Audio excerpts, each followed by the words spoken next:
एकादशी कौन है? कहां से प्रगटी है? माया? नहीं नहीं, एकादशी है कौन? क्यों इसकी इतनी प्रधानता है? क्यों इसकी पुण्यता है? ऐसा क्या है एकादशी में जो इसकी पुण्यता मानी जाए? कौन है ये जो भगवान नारायण तक एकादशी का व्रत करते हैं? सुभद्रा जी को भगवान जगन्नाथ ने, जगदीश ने एकादशी का व्रत कराया था। बद्रीनारायण भगवान को माता लक्ष्मी ने एकादशी का व्रत कराया था। क्यों? चंद्रायण एकादशी व्रत की माता। एकादशी है कौन? तो कहा जिसको व्रत करने पर भगवान नारायण भी जिसका व्रत करते हो, भगवान माता लक्ष्मी जिसका व्रत करती हो, वो एकादशी है कौन? तो शास्त्र वर्णन करता है महाराज, स्कंद पुराण का सुंदर चातुर्मास्य खंड के अंतर्गत वर्णन आया है महाराज। एक बार भगवान विष्णु आनंद में विराजमान थे, पद्मावती और माता लक्ष्मी दोनों उनके पास में विराजी हुई थी महाराज, दोनों बैठी। भगवान लक्ष्मी और पद्मावती दोनों बैठी, एक सिर के पास, एक चरण के पास।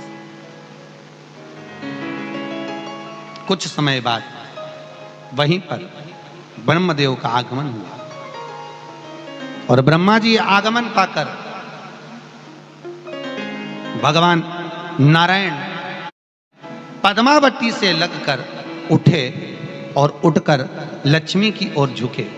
झुकने पर इन तीनों के समागम से भगवान नारायण के हृदय चित्त से एक कन्या प्रकट हो गई।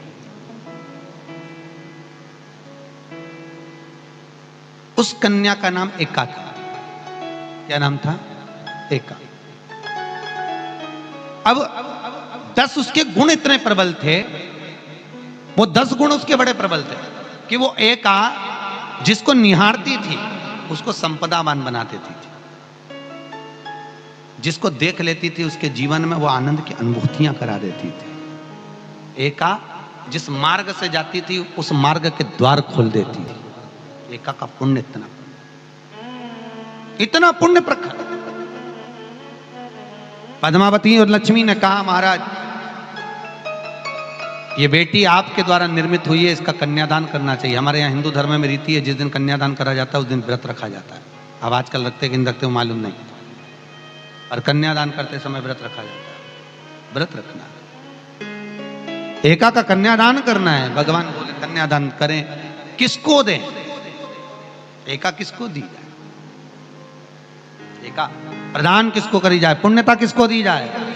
भगवान नारायण ने उसी समय लक्ष्मी और पद्मा से पूछा, तुम बताओ। पद्मा लक्ष्मी दोनों एका से पूछी, एका बताओ इसका पुण्य हम आपका हस्त कमल आपको प्रदान किसको करें, हम किसको दें? एका कहती है पिताजी, भगवान से कहती है नाथ कृपा करिएगा, मेरे को अगर प्रदान करना चाहती हो, अगर मुझे देना चाहते हो तो एक काम करो, एक काम करो। यदि आप देना चाहते हो तो भगवान एक काम, माता ने कहा कि पिताजी अगर कुछ देना चाहते हो तो ऐसी कृपा करो, संसार के मनुष्य अगर मृत्यु लोक में आकर के अंदर 2 एकादशी का भी पुण्य भाग अगर ग्रहण करते हैं तो ये एका उनकी होती है और वैकुंठ का राह खोल देती है।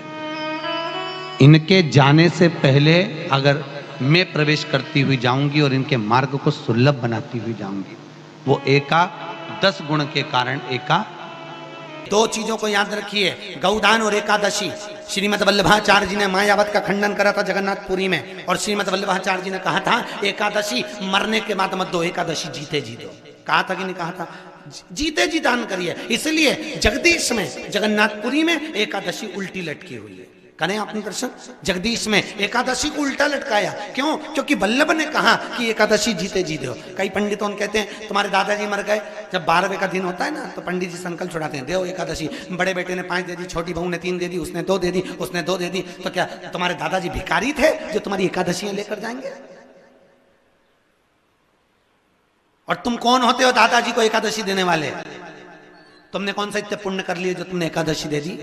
एकादशी के दान की महत्वता श्रीमद् वल्लभाचार्य जी ने कहा कि कोई व्यक्ति अगर खटिया पर सड़ रहा है, पलंग पर तड़प रहा है, हॉस्पिटल में पड़ा हुआ है, तो निवेदन है कि उसको देखने जाओ तो अपनी करी हुई एकादशी में से 2 एकादशी का दान उसको तुरंत दे दो। क्यों? तो जिससे उसको मोक्ष मिल जाए, मरने के बाद नहीं। क्योंकि मरने के बाद तो वो 10वें के दिन, गरुड़ पुराण में लिखा है 10 दिन तक जीवात्मा घर की अटारी पे रहती है। कितने दिन? 10 दिन। 10 दिन के बाद जीवात्मा चली जाती है। कहां जाती है? उसको जहां जाना है। 3 दिन में उसको भोग भोगना पड़ता है जीवात्मा को। 3 दिन नरक का भोग भोगती है, उसके बाद स्वर्ग का भोग भोगती है। 18 दिन में ये प्रोसेस पूरी हो जाती है। कितने दिन? 18 दिन। 18 दिन के बाद में उस जीवात्मा को धान के खेत में पटका जाता है। किसके खेत में? धान के, चावल के खेत में। इसलिए कहते हैं एकादशी के दिन चावल मत खाओ। कहते कि नहीं कहते? और क्या कहते हैं? द्वादशी के दिन चावल खाना जरूरी है। एकादशी का पालना करना है तो द्वादशी को चावल का 1 ग्रास खाओ, तब द्वादशी को चावल खाओगे तो एकादशी लगेगी। चावल नहीं खाओगे तो एकादशी नहीं लगेगी। द्वादशी को चावल खाना जरूरी है। क्यों कहते हैं? क्योंकि धान के खेत में जीव को छोड़ा जाता है, उस धान के खेत में, चावल के खेत में जीवात्मा रहती है। उसको चिड़िया खाती है तो चिड़िया के रूप में जन्म लेता है, मनुष्य खाता है तो मनुष्य के रूप में जन्म लेता है। इसलिए एकादशी के दिन चावल नहीं खाया जाता, क्योंकि एकादशी के दिन हम चावल खाएंगे तो जीव हत्या का दोष लग जाएगा। फिर कब खाना है? द्वादशी के दिन। द्वादशी के दिन क्यों खाया जाता है?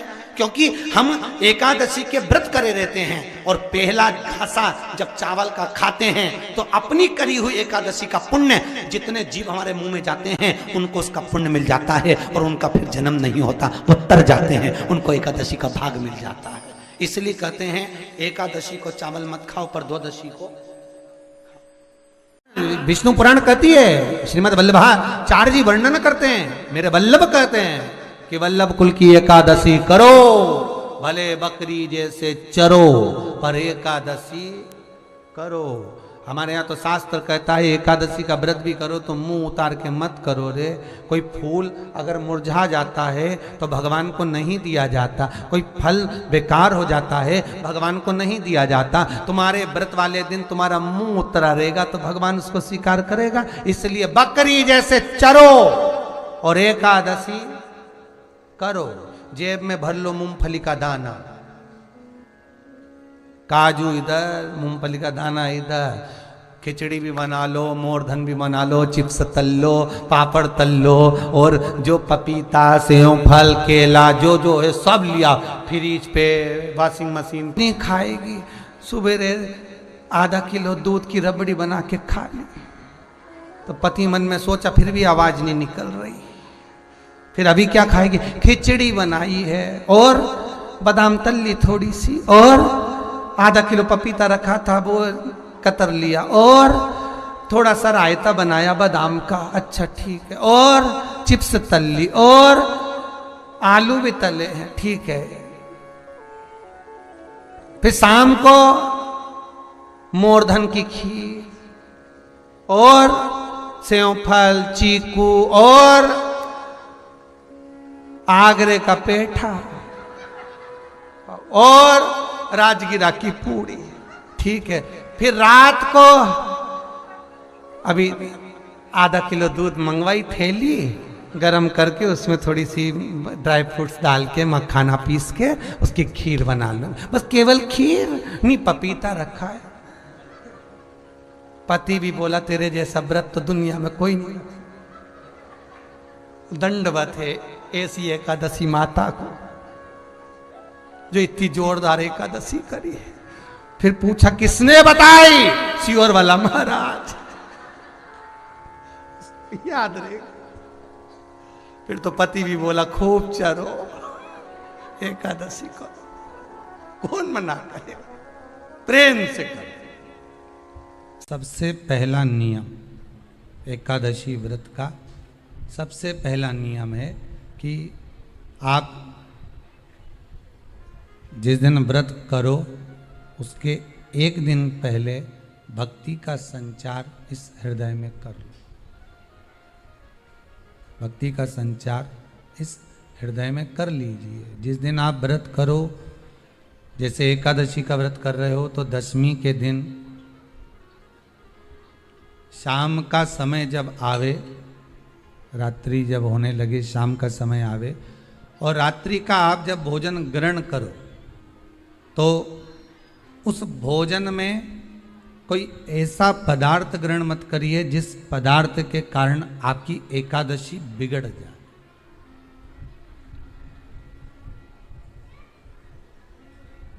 कोई बेकार भोजन हमें ग्रहण नहीं करना,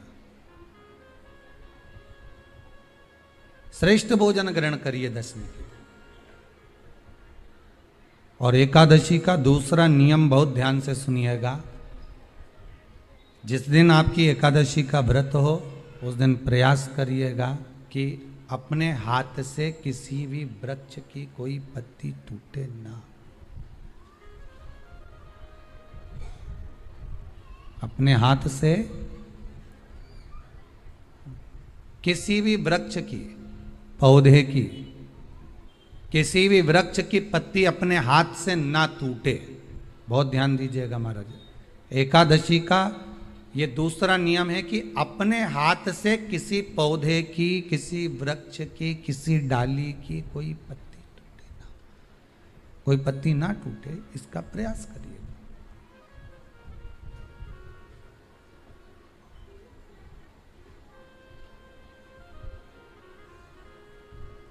कितना सुंदर व्याख्यान कहा है, कितना सुंदर वर्णन है महाराज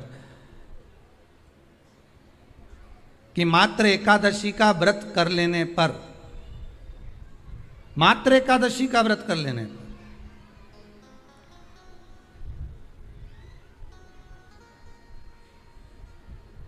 जो पूर्व में किया गया हमारा पाप कर्म है, हमने किसी जीव की हत्या करी है, हमने किसी को कष्ट प्रदान करा है, हमने किसी को अपशब्द कहा है, हमने किसी को ताने दिए, हमने किसी को आड़ा टेढ़ा कहा है, हमने किसी को गालियां दे दी है, मात्र एकादशी का व्रत ही कर लेने पर ये सारे जो दोष हैं वो समाप्त हो जाते हैं।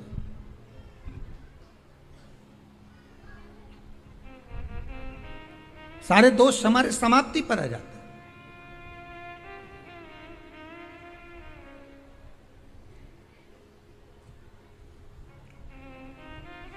अब एक विचार करिएगा थोड़ा सा अपने मन में, अपने चित्त में, अपनी वृत्ति में एक बात उतारिएगा। एक अपने मन में एक बात को उतार कर रखिएगा कि आप अपने पाप को, अपने पाप कर्म को जिस दिन छिन्न करने वाले हो, समाप्त करने वाले हो, अपने पाप को आप जिस दिन समाप्ति पर लेकर जा रहे हो तो उसके एक दिन पहले आपको प्रसन्नता होना चाहिए कि नहीं होना चाहिए कि कल मेरा पाप कटने वाला है, कल मेरा पाप समाप्त होने वाला है। जो मैंने पाप कर्म करा है वो समाप्त होगा, जो मैंने पाप कर्म करा है वो कल समाप्त हो जाएगा। तो एक दिन पहले आपके चेहरे पर प्रसन्नता हो कि ना हो।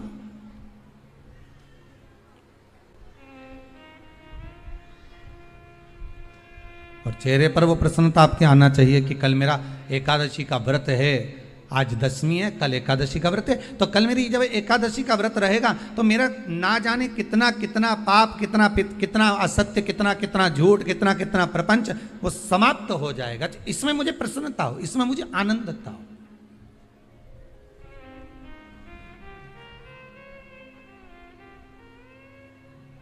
तो क्या कहा गया कि प्रयास करिएगा कि एकादशी के दिन कोई वृक्ष की, कोई डाली की, कोई कोपल की कोई पत्ती ना तोड़ी जाए। क्यों? तो कहा अगर उस पत्ती को हम तोड़ देते हैं, वृक्ष की पत्ती को या क्यारे में लगी हुई कोई डाली की पत्ती को हम तोड़ देते हैं तो एकादशी का पुण्य फल प्राप्त नहीं होता, एकादशी का कोई फल हमारे खाते में नहीं जाता, पुण्य फल प्राप्त। अब फिर भले तुम चाहे तुमने मोरधन खाया हो, चाहे तुमने फिर चिप्स खाई हो, चाहे तुमने फिर व्रत का कितना ही सामान खा गए हो और तुमने सोचा कि आज मेरी एकादशी है, तो फिर उसका कोई फल प्राप्त नहीं है, उसका कोई सुख प्राप्त नहीं है आपको, फिर उसका कोई आनंद प्राप्त नहीं है आपको, फिर उसमें कोई आनंद की अनुभूति आपको नहीं मिल रही।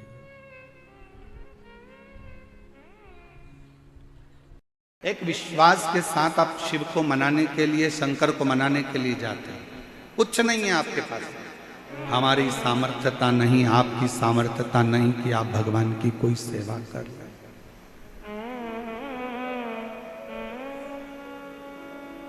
इसलिए 33 कोटि देवताओं ने हमको एक मार्ग बताया। भगवान कृष्ण को गर्गाचार्य जी ने कहा था कि शिव जी का अभिषेक करो। राम जी को वन जाते समय गुरु जी ने वर्णन कर दिया था और पिताजी ने कह दिया था कि शंकर जी का अभिषेक करो, शिवलिंग का अभिषेक करो, शिवलिंग का अभिषेक करो। और प्रत्येक पुराण में वर्णन आता है कि जिसने दिल से शंकर भगवान का अभिषेक किया, एक लोटा जल समर्पित करा, उसको शिव सरलता से प्राप्त। एक लोटे जल में वो बल है। तुम लोटा भर के मंदिर जाओ, एक लोटा जल चढ़ाओ, उसमें से जल झेल कर लाओ, लोटे के अंदर रखकर बस अपना विश्वास शिव के प्रति रखो, शंकर। उसके द्वार तक तो जाओ, वो आपको मिलेगा, जरूर मिलेगा।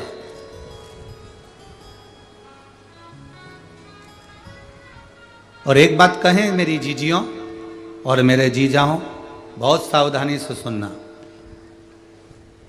कभी योग लग जाए आपको, कभी शिव मंदिर में कोई भी नहीं, कभी ऐसा योग लग जाए, वैसे तो अब शंकर जी का मंदिर खाली मिलना कठिन है, पर कभी अगर आपको ऐसा योग लगे शिव मंदिर में कि अकेले हो आप, कुछ भी नहीं है आपके पास में, चलेगा। अगर जल हो तो ठीक, बेलपत्र हो तो ठीक, ना हो तो भी, अकेले हो, गाड़ी से जा रहे हो, रोड के किनारे पर एकांतेश्वर महादेव मिल गए, कहीं पेड़ के नीचे बैठे थे, अकेले बैठे हैं, ना उनके पास पार्वती जी है ना गणेश जी है।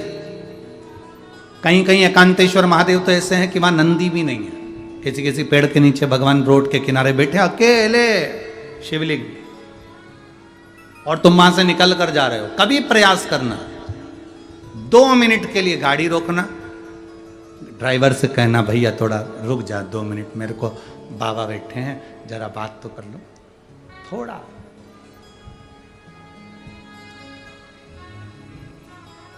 रोको, जरा रोको, 2 मिनट रोक कर उसके पास बैठकर, कुछ भी नहीं होना, कुछ भी नहीं, थोड़ा सा सफाई कर देना, बैठकर दिल से कह देना बहुत दुखी हूं बाबा, पर मेरे महाकाल राजा, ओ मेरे महाकाल राजा, ये दिल, मन, चित्त, बुद्धि, परिवार, सब कुछ आप पर सौंप दिया है। अब मेरी जिंदगी के निर्णय मेरे महाकाल राजा आपको लेना है, और मैं जानती हूं आप मुझे गिरता हुआ नहीं देख सकते, क्योंकि आप काल अधिपति हो। विनय करो, बैठकर बात करो, प्रार्थना करो, थोड़ी देर बैठकर श्री शिवाय नमस्तुभ्यम, जरा जम के बोलो एक बार, श्री नमस्तुभ्यम, दिल से बोलो उसको। जब आप हम और एक साथ बाबा से प्रार्थना करें, वो क्यों ना सुने।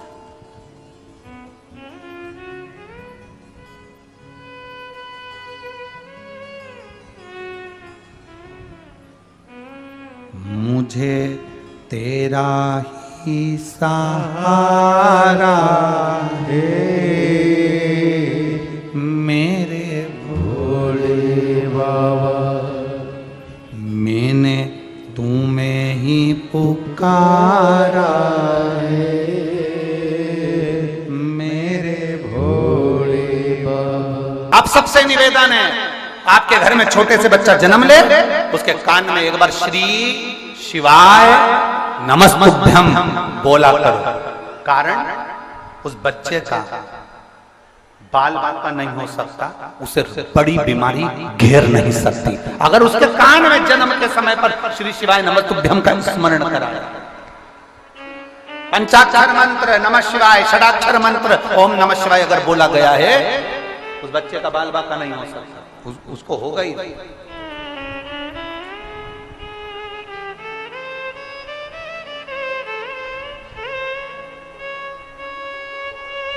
हम पहले भी कहे हैं, आज फिर कहते हैं, जो बच्चे हाथ पैर से जन्म से, जिनका जन्म हुआ है बच्चों का और वो हाथ पैर से अगर विकलांग हैं, जो बच्चे जन्म लेने के बाद शरीर से पूर्ण तरह से ठीक नहीं है, हमने पहले भी एक बार कहा है कि शिव जी का जो सरसों का फूल होता है, शंकर भगवान को सरसों का जो फूल होता है, बैठो सरसों का जो फूल होता है, वो सरसों के 108 पुष्प देवाधिदेव महादेव को समर्पित कर,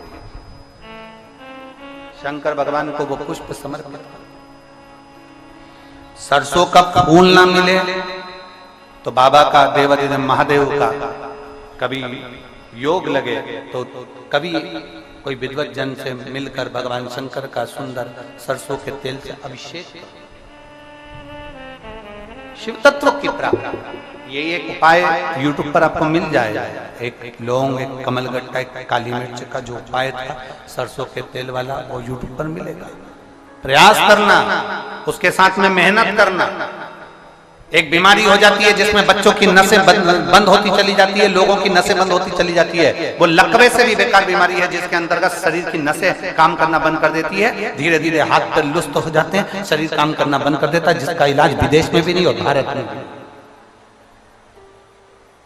विदेश में भी नहीं और भारत में भी, उसमें भी इस सरसों के तेल का प्रयोग बहुत जरूरी है। थोड़ा मालिश करना पड़ेगा। डॉक्टर कहेंगे कि हड्डी मजबूत हो जाती है, नसें मजबूत हो जाती है, कड़क हो जाएगी, फिर वो काम की, तो वैसे भी तो शरीर कड़क हो रहा है, वैसे भी तो शरीर बेकार हो रहा है, तो उसको मल, उस पर नाभि में 2 बूंद डालकर तेल फिर मालिश कर। शिव जी का अगर कुबेरेश्वर धाम का रुद्राक्ष मिल जाए, उस रुद्राक्ष को तांबे के कलश में गलाइए, शंकर जी पे चढ़ाइए, उस जल को उस बच्चे को आचमन कराइए।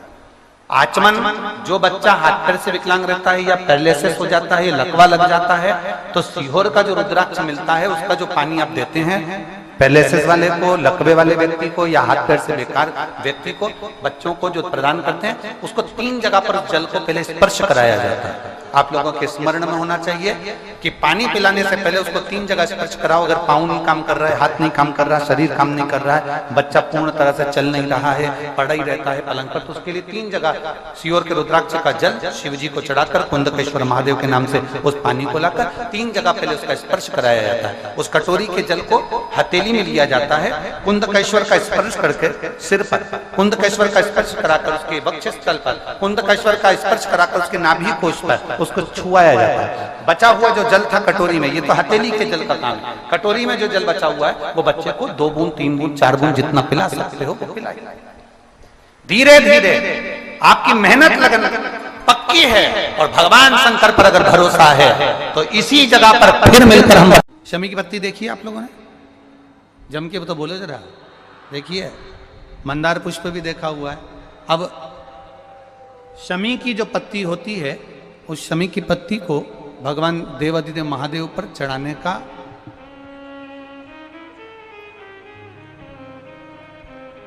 शमी की पत्ती जो होती है,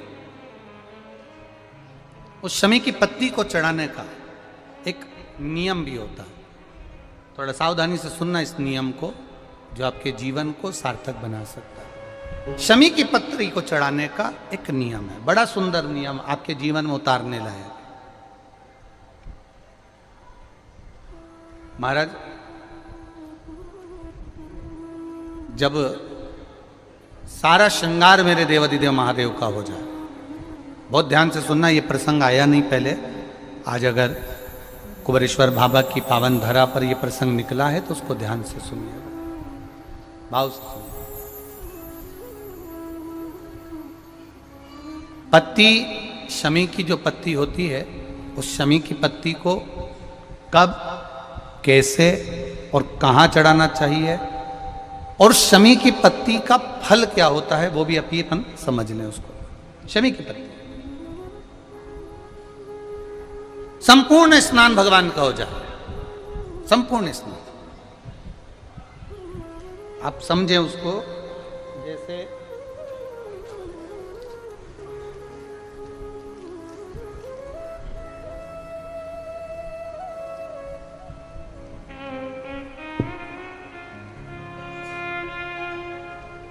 ये शिवलिंग है, जलाधारी,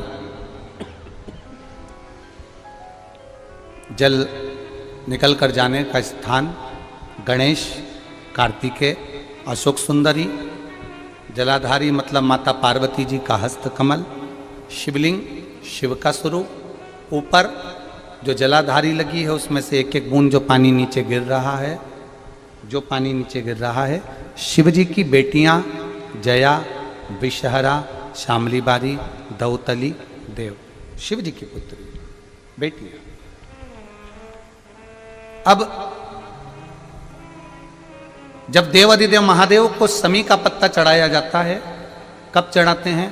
जब आपने संपूर्ण जलाधारी को हाथ से साफ कर दिया हो, शिवलिंग पर जल चढ़ा दिया हो, शिवलिंग का पूरा श्रृंगार आपने कर दिया हो, संपूर्ण श्रृंगार मेरे देवाधिदेव महादेव का हो गया, संपूर्ण श्रृंगार।